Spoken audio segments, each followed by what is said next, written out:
Ayan, ang pag-aaral po natin tonight, inalign ko na rin po dun sa topic for this coming Sunday para po connected pa rin po tayo. So, shining through the darkness, the glory of Christ in us. So, gagamitin ko pong main verse yung 2 Corinthians chapter 4 verse 6. Sabi po ng New Living Translation, "For God who said, 'Let there be light in the darkness,' has made this light shine in our hearts so we could know the glory of God that is seen in the face of Jesus Christ." Sa Tagalog po, sapagkat ang Diyos daw na nag-utos na magkaroon ng liwanag sa gitna ng kadiliman, di ba yun po ay na-mention sa Genesis, ay siya ring nagbigay ng liwanag sa aming isip upang makilala namin ang kaluwalhatian ng Diyos na nahayag sa mukha ni Kristo. So this is a very powerful verse telling us na more than the physical light, pinag-uusapan na natin dito sa New Testament yung spiritual light na binigay nga sa atin ng ating Panginoong Heso Kristo na siyang tunay na liwanag ng sanlibutan.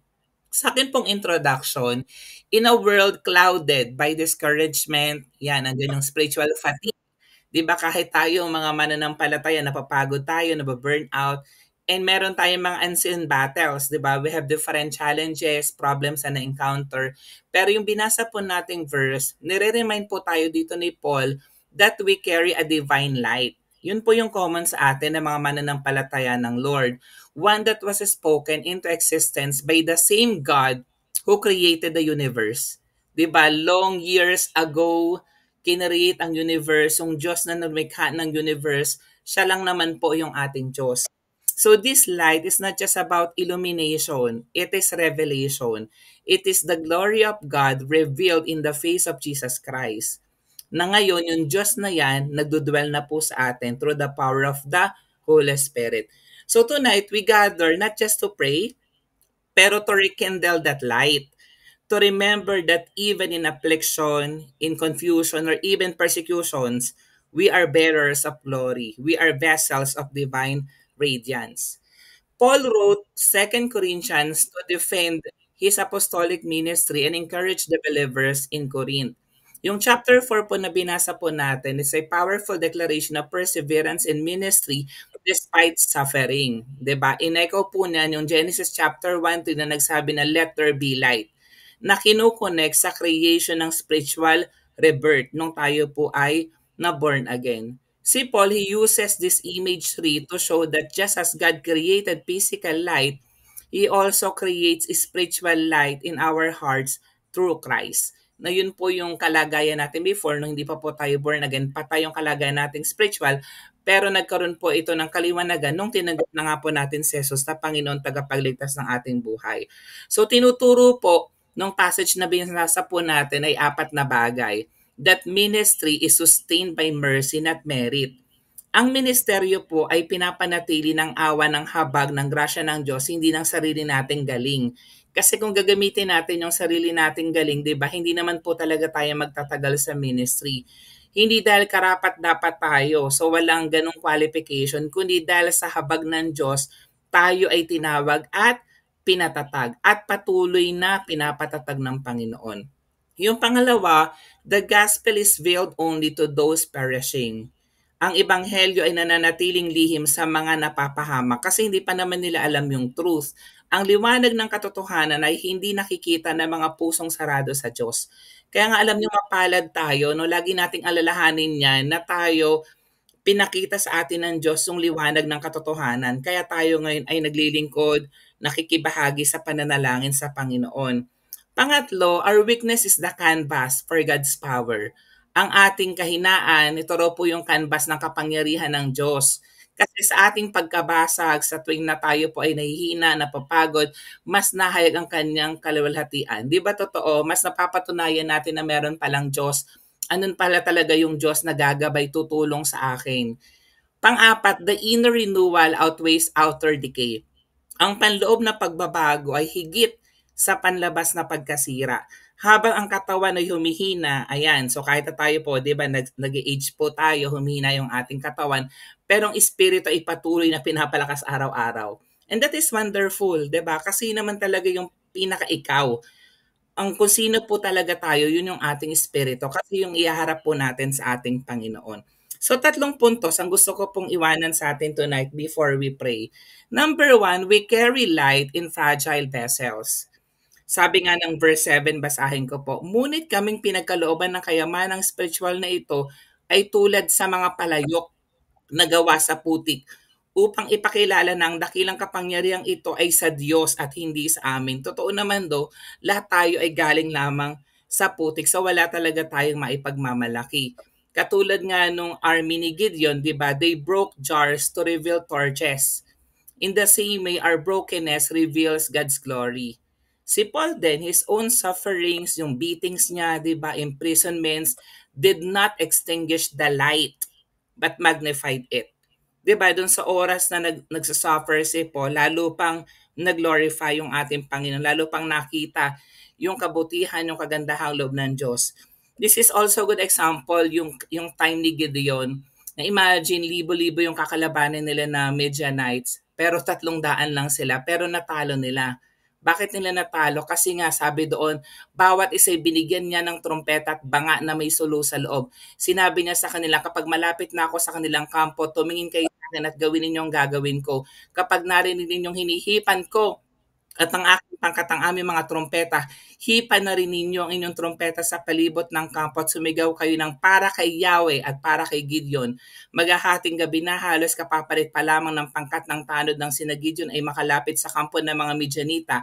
Hinipan nila ang kanilang mga trompeta, sabay basag sa mga dala nilang banga.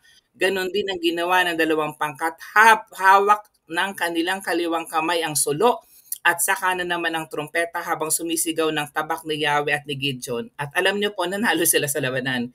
Imagine wala silang mga armas katulad ng mga libo-libong Midianita nilang kalaban. Pero dahil sa biyaya sa habag ng Diyos, sa pananampalataya nila sa Panginoon, sila po ay nanalo sa labanan. Pangalawa, affliction is temporary, glory is eternal. Sabi nga ng verse 17, ang bahagya at panandali ang kapigati ang dinaranas namin ngayon ay magbubunga ng kagalakang walang hanggan at walang katulad. Di ba hindi tayo exempted dyan? Pero tandaan mo, hindi mananatili sa iyo yan. Daraanan ka lang ng lahat ng kapigatian, lahat ng karamdaman ng kasakitan ng buhay mo. Kasi nga, magbubunga daw yan ng kagalakang walang hanggan at walang katulad. At marami sa atin nag-harvest na. Kaya ang topic natin ay great harvest, di ba? So si Joseph, he endured betrayal and prison, yet he was elevated to save nations, di ba? Si Jesus, he endured the cross. Sabi niya, for the joy set before him. Yan, basahin ko lang po. Masama nga ang inyong ginawa sa akin, sabi ni Jose, subalit ipinahintulot iyon ng Diyos para sa kabutihan at ako'y naligtas ang marami ngayon. Nakita natin andon yung kaligtasan, sila po ay naligtas dahil sa kanilang pananatili, pananampalataya sa ating Panginoon. Sabi ng Hebrews chapter 12 verse 2, ituon natin ang paningin kay Jesus, sa kanya nakasalalay ang ating pananampalataya mula simula hanggang katapusan. Dahil sa galakan naghihintay sa kanya, hindi niya inalintan ang kahiyan ng pagkamatay sa krus at siya ngayon nakaupo sa kanan ng trono ng Diyos. So ito pa inire-represent lang na even nga si Jesus Christ, na experience niya yon, yung mga afflictions. Pero again, temporary lamang. Ang mahalaga po yung kalulatian, yung glory ng ating Panginoon na eternal po. Yan. So yung point number 3 ko, we fix our eyes on the unseen. Sabi nga po dito sa verse 18, kaya't ang paningin namin ay nakatuon sa mga bagay na hindi nakikita at hindi sa mga bagay na nakikita, sapagkat panandalian lamang ang mga bagay na nakikita, ngunit walang hanggan ang mga bagay na hindi nakikita, katulad ng pananampalataya natin. At ang good example nito si Elisha, di ba? Elisha prayed for his servant's eyes to be open to the heavenly armies, and it come to pass. Si Stephen, while he was being stoned, he saw the heavens opened and Jesus standing, di ba? So hindi nakikita siya ng tangible eyes, pero na-experience po nila. Sabi dito, at siya'y nanalangin, Yahweh, buksan po ninyo ang kanyang paningin nang siya'y makakita. Pinakinggan ni Yahweh ang kanyang panalangin at nakita ng katulong, imagine ang katulong ni Eliseo, na ang bundok ay punong-puno ng mga kabayo at karuwahing apoy na nakapaligid kay Eliseo. Nakita niya talaga.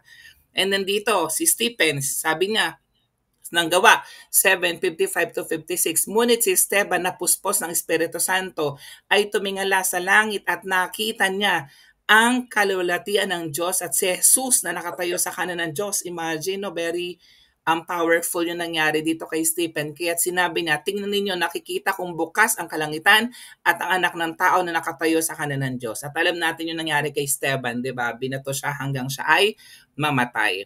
So, ang conclusion po sa atin tonight, the light we carry is not of our own making. It is divine, it is eternal, and it is unstoppable. Though we may be pressed, perplexed, or struck down, we are never destroyed. Di ba may ganong awitin? The glory of Christ shines through our lives, especially in moments of weakness. Di ba doon talaga natin na napapatunayan yung kapangyarihan ng Diyos sa mga oras na tayo po ay nangihina. So how are we going to apply? In prayer, ask God to rekindle the light of Christ in areas of discouragement.